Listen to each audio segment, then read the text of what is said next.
Vous avez envie de sortir du domaine skiable pour pratiquer le ski de randonnée ou le freeride? Sachez que vous faites le bon choix, mais que la pratique du hors-piste ne s'improvise pas. Elle nécessite un minimum de préparation. À travers cette série de vidéos, on vous donne quelques notions clés pour appréhender la pratique loin des pistes et des itinéraires balisés.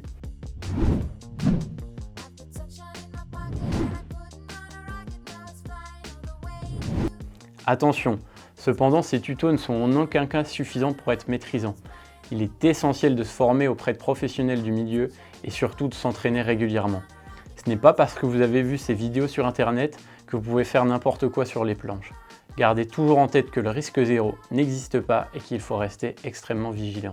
On parle souvent du hors-piste, mais concrètement, qu'est-ce que le hors-piste? Avant de sortir des espaces balisés, on vous explique quels en sont les grands codes, les risques que vous y prenez en vous y aventurant et surtout les grandes règles à bien garder en tête afin que la sortie ne vire pas au drame. L'un des grands dangers du hors-piste, c'est l'avalanche. Évidemment, le risque d'avalanche n'est pas linéaire tout au long de la saison. Cet indice évolue continuellement et il est donc primordial de le prendre en compte avant de sortir. Risque 1, risque 3, risque 5, on vous dit tout sur la signification de ces risques et ce que cela implique pour vous, freerider en herbe. Vous avez prévu une sortie freeride ou ski de randonnée avec vos potes? L'indice du risque avalanche est un indicateur à prendre en compte, mais il n'est évidemment pas le seul à consulter. BERA, météo, cartographie, on vous explique quelques infos clés à surveiller avant de vous lancer. Attention cependant, si vous avez le moindre doute, n'hésitez pas à consulter les professionnels. Qu'ils soient pisteurs ou guides locaux, ils sauront vous conseiller. Vous avez défini votre itinéraire et pris toutes les informations sur votre sortie, alors le moment est venu de préparer votre sac. Préparer son sac avant une sortie, ça ne s'improvise pas et ça nécessite un minimum d'organisation. Matériel de secours, accessoires indispensables, textile adapté, mais également le petit remontant de fin de session. On vous dit tout sur les éléments à prendre avec vous pour être sûr de ne rien oublier. Ça y est, le moment est venu de partir. Les conditions sont bonnes, j'ai préparé en détail ma sortie, mon sac est prêt, il ne me reste plus qu'à profiter. Oui mais, malgré tout, en montagne, le risque zéro n'existe pas. On vous dit tout sur les comportements à bien garder en tête tout au long de la sortie pour assurer sa sécurité et surtout se faire plaisir.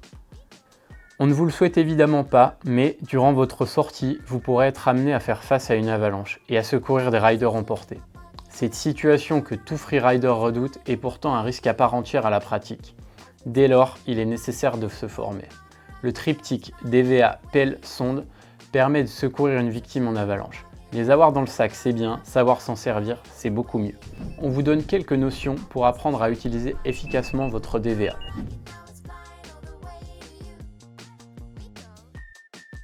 Votre sonde,